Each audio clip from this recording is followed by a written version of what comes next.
BA part first भूगोल प्रायोगिक कक्षा में सभी विद्यार्थियों का स्वागत है।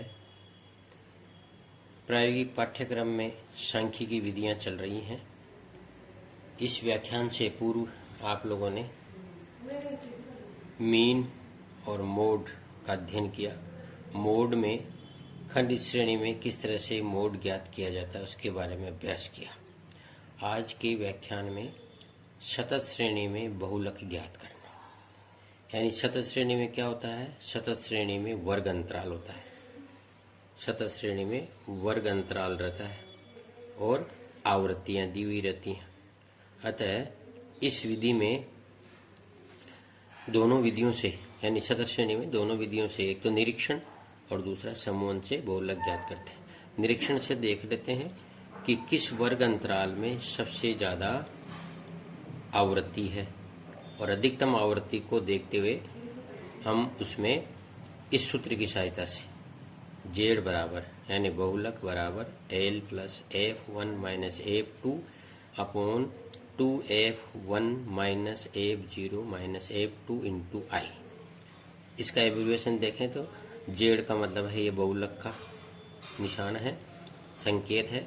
एल है बहुलक वर्ग की निचली सीमा, यानी ये एल जो बहुलक वर्ग आया, यानी सर्वाधिक आवृत्ति जिस वर्ग में आती है उस वर्ग की निचली सीमा। जैसे वो वर्ग आया 10 से 20, तो ये 20 उसकी निचली सीमा एल कहलाएगी। ऐसे ही F1 बहुलक वर्ग की आवृत्ति, यानी वो जो बहुलक वर्ग आया उसकी आवृत्ति कितनी है, वो F1 में। F0 बहुलक वर्ग के पूर्व की आवृत्ति, इससे पूर्व की आवृत्ति, और F2 इससे बाद की आवृत्ति, यानी बहुलक वर्ग के बाद की आवृत्ति।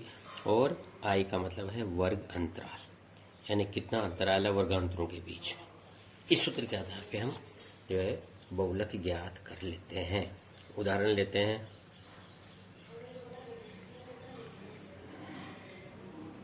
ये है वर्गांतर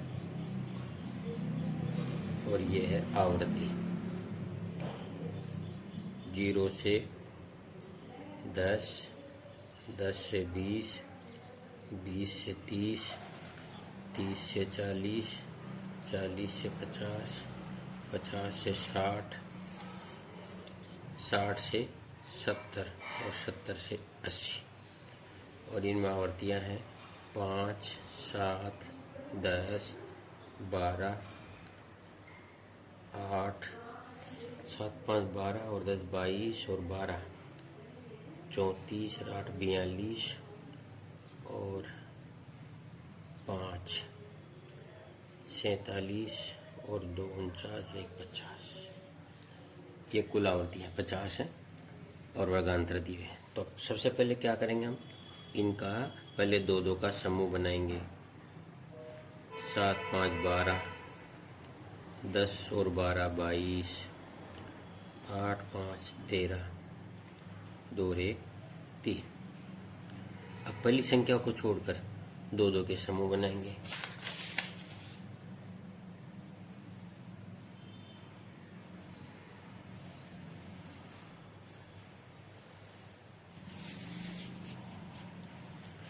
ये पहला कॉलम हो गया, ये दूसरा कॉलम है, ये तीसरा है, ये चौथा है, पांचवा। अब दो पहली संख्या को छोड़कर 7 और 10, 17, 12 और 8, 20,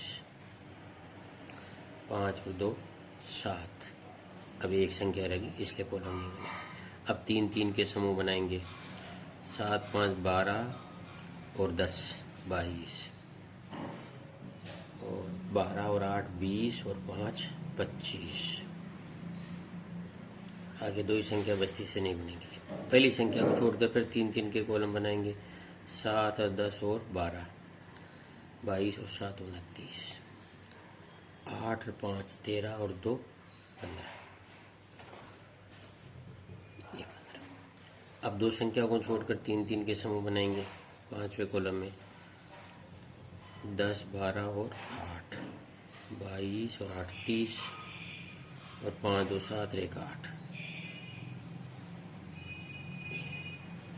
ये समूहन हो गया।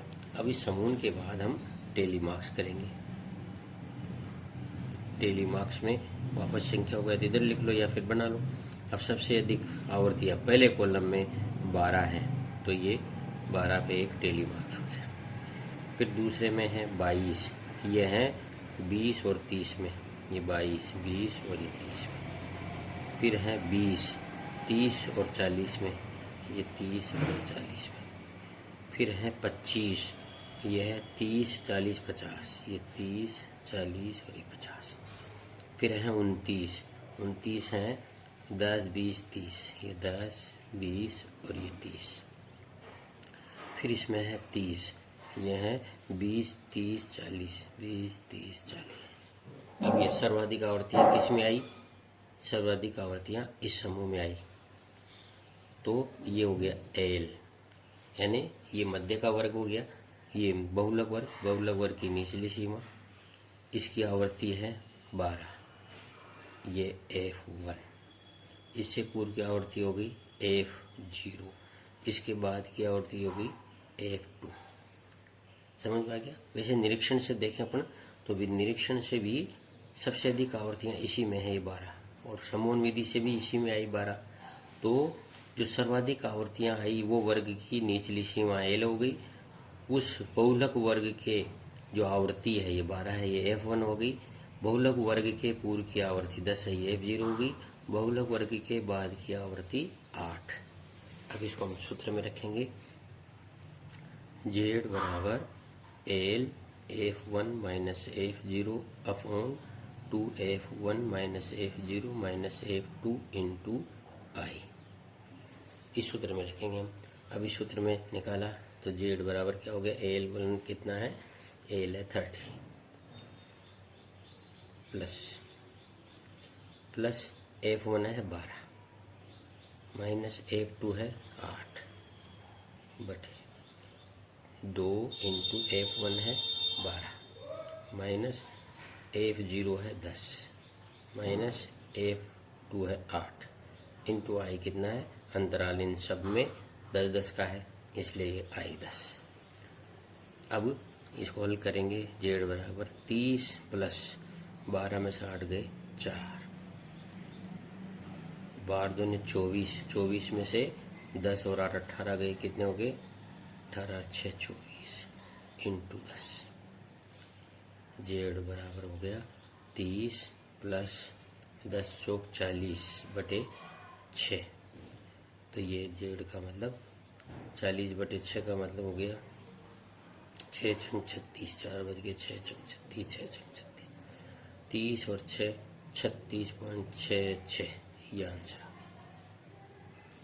यानी इस वर्ग में बहुलक संख्या कितनी है? 36.66। वर्ग आया 30 से 40।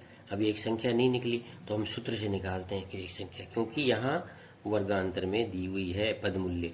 पदमूल्य 30 से 40 है तो इनके बीच में कोई संख्या है जो बहुलक है, और संख्या है 36.66। इस तरह से हम निकाल लेते हैं। एक उदाहरण और लेते हैं, उदाहरण 2। ये वर्गांतर और ये आवृत्ति। 0 से 5, 5 से 10, 10 से 15, 15 से 20, 20 से 25, 25 से 30 और 30 से 35, 10, 12, 8, 10, 9, इसको 8 कर लेते हैं, 8, 12, 8, 20, 8, 28, 10, 38 और 9, 47 और 3, इसको हम 5 कर लें, 5, 8, तो ये 12, 8, 20 और 8, 28, 10, 38 और 5, 43 और 6, 39 और 1, 40, 50, 12 और 8, 20, 20 और 8, 28 और 10 38 और 5 43 और 7 50 ये है। अब इसको सबसे पहले हम क्या करेंगे, हम सबसे पहले इसके समूहन बनाएंगे। ये पहला कॉलम हो गया, ये दूसरा हो जाएगा, ये तीसरा, ये चौथा। तो ये 12 और 8 20, 10 और 8 18, 5 और 6 11, एक रह गया। फिर तीन एक संख्या को छोड़कर दो दो के समूह बनाएंगे, 12 8 और 20, 10 और 5 15, 6 और 1 7। फिर तीन तीन के समूह बनाएंगे, 12 8 20 और 8 28, 10 और 5 15 और 6 21। फिर एक संख्या को छोड़कर तीन तीन के समूह बनाएंगे, 12 8 20 और 10 30, 5 और 1 6 और 1 7, 6 और 6 12, ये 12। अब दो संख्या को छोड़कर तीन तीन के समूह बनाते हैं तो केवल तीन ही बनते हैं, एक ही बनता है। बाद की संख्या में केवल दो ही संख्याएं रह जाती, तीन का समूह नहीं बन रहा। जब तुलना ही नहीं हो रही दो समूह की तो यहाँ तक ही छोड़ देते हैं, इसको टेली मार्क्स लगाते हैं। सबसे अधिक आवृत्तियाँ इसमें है 12 1, फिर इसमें है 5 0 से 5 और 5 से 10 वाले में 20, ये 1 और ये 1। फिर सबसे अधिक है इसमें 20 5 और 10 वाले में। फिर सबसे अधिक है इसमें 28 0 5 0 5 और 10 में। फिर सबसे अधिक है इसमें 30 5 10 15, ये 5 10 और ये 15, इसमें कोई नहीं आया। अब इसको हम सूत्र में रखेंगे, Z बराबर L कितना है, क्योंकि सबसे अधिक आवृत्तियाँ किस में आई, इसमें 12 वाली। तो ये L, ये F1 F0 और ये F2 हो गया। तो L 5 प्लस F1 कितना है 12 माइनस 8 बटे 2 इंटू 12 माइनस F0 8 और F2 भी 8 इंटू I 5 है, अंतराल में 5 है। तो Z बराबर 5 प्लस 12 में से 8 गए 4, 12 दूनी 24 में से 16 गए तो 8 इंटू 5। Z बराबर हो गया 5 प्लस 4 5 20, 4 5 20 में से 8 का भाग दिया तो 8 दूनी 16 बच के 4 8 पंजे 40। Z बराबर हो गया 7.5, ये आंसर आ गया। यानी बहुलक वर्ग कितना था 5 से 10 के बीच में और बहुलक संख्या आई 7.5। अब देखिए यहाँ हम आंसर को देखें तो 7.5 बिल्कुल मध्य में है, बिल्कुल 5 और 10 के मध्य में 7.5। तो यहाँ पर भी दोनों तरफ आवृत्तियाँ बराबर, इधर भी 8 है इधर भी 8 है, इसलिए बहुलक वर्ग बिल्कुल बीचों बीच आया 7.5। इस तरह से हम बहुलकी की गणना करते हैं। यानी सतत श्रेणी में समूहन बनाकर पहले दो दो के समूह, फिर तीन तीन के समूह बनाकर और फिर हम सूत्र में उनको मान को रख देते हैं।